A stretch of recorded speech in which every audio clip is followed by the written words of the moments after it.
Doctor Sarvepalli Radhakrishnan की जयंती और शिक्षक दिवस के अवसर पर पटना मीठापुर स्थित Shri Raj nursing training institute में एक बड़ा शानदार शैक्षणिक सह सांस्कृतिक कार्यक्रम का आयोजन किया गया, जिसका शुभारंभ संस्थान के निदेशक डॉक्टर एन.पी. प्रियदर्शी, संस्थान के निदेशिका डॉक्टर पुष्पा प्रियदर्शी, संस्थान के प्राचार्य doctor A K. Soni, nursing institute के प्रिंसिपल डॉक्टर सिल्विया डडल और डॉक्टर अनूप गुप्ता ने संयुक्त रूप से किया और शिक्षक दिवस के अवसर पर केक भी काटे। कार्यक्रम के दौरान संस्थान के बच्चों ने संस्थान के शिक्षक और शिक्षिकाओं को शॉल और गुलदस्ता देकर सम्मानित किया और आशीर्वाद भी लिया।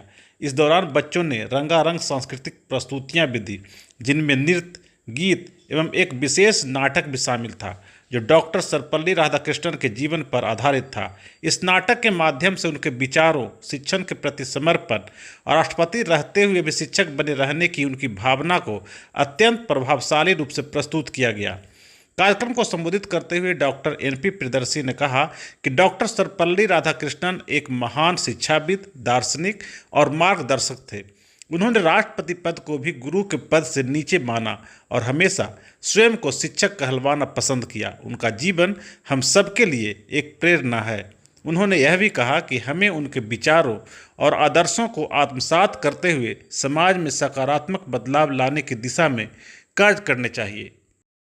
अंत में सभी विद्यार्थियों ने डॉक्टर राधाकृष्णन के आदर्शों पर चलने का संकल्प लिया और शिक्षकों के प्रति सम्मान प्रकट करते हुए शिक्षक दिवस को यादगार बना दिया।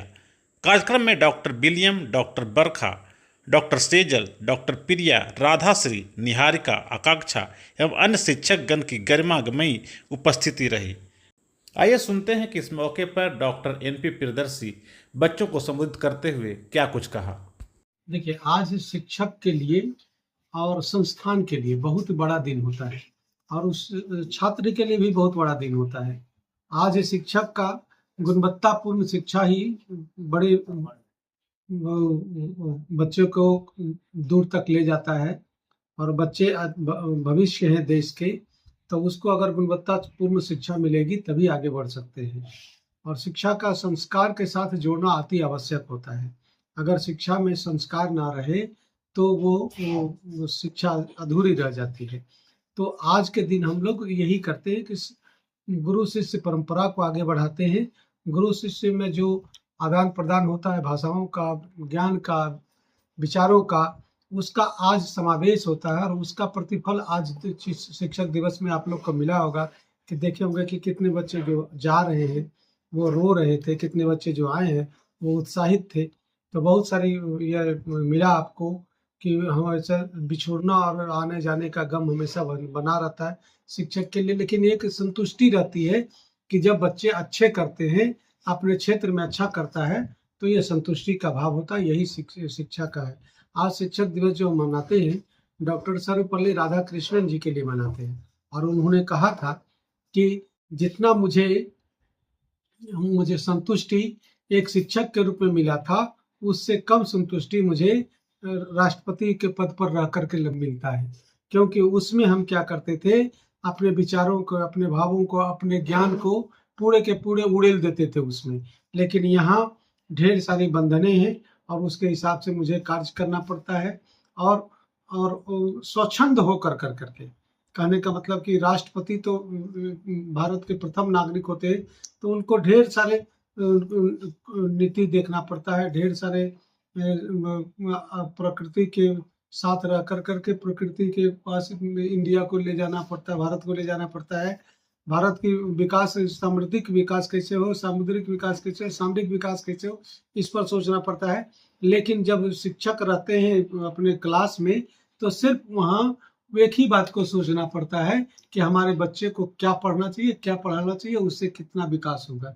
तो इस तरह से वो कहते थे कि मैं सारा का सारा अगर 100% अगर किसी को देता हूँ, तो शिक्षक जब क्लास में रहता हूँ तो बच्चे को देता हूँ, लेकिन यहाँ 100 में 100% मैं नहीं दे पा रहा हूँ, क्योंकि लगता है कि ढेर सारे काम हमसे छूट जा रहा है, और भी काम होना चाहिए, और भी काम करना चाहिए, लेकिन मुझसे नहीं हो पाता है।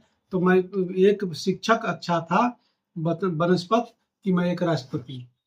डॉक्टर साहब, आज के दिन में कुछ छात्र छात्राओं द्वारा टीचर को अपमान भी करते हैं, थोड़ा सा कुछ रिएक्ट किए तो करते हैं, आंदोलन में उतर जाते हैं, वो देखती नहीं कि टीचर भी एक गार्जियन होता है, माँ बाप से बड़ा देखिए, होता है। पहला जो गुरु होता है माता पिता होता है। दूसरा गुरु जो होता है वो उसका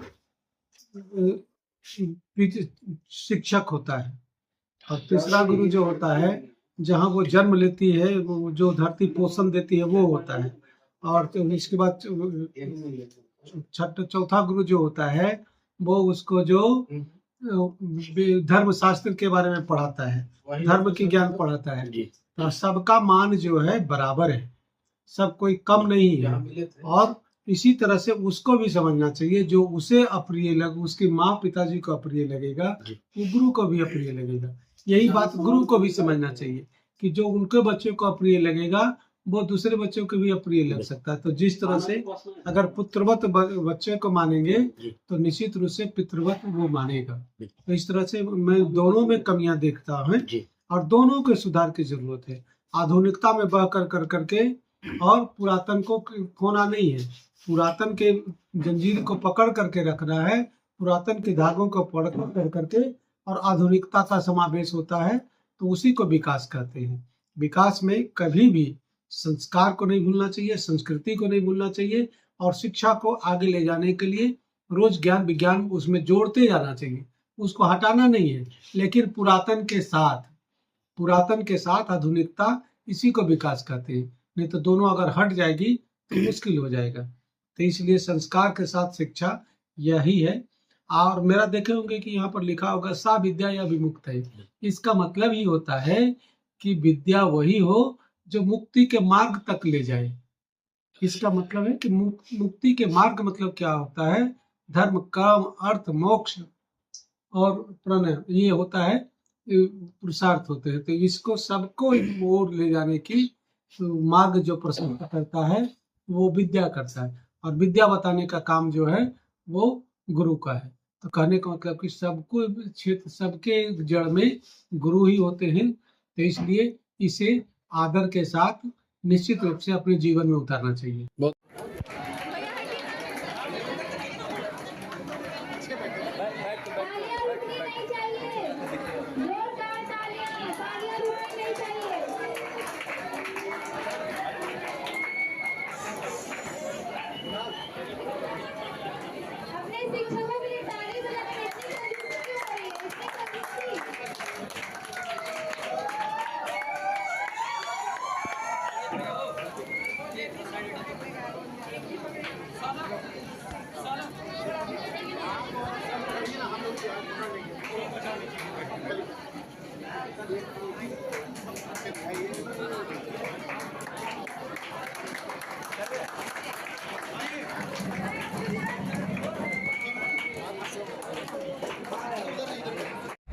अगर आपको ये खबर अच्छी लगी तो चैनल को सब्सक्राइब करना नहीं भूलें और बेल आइकन जरूर दबाएं।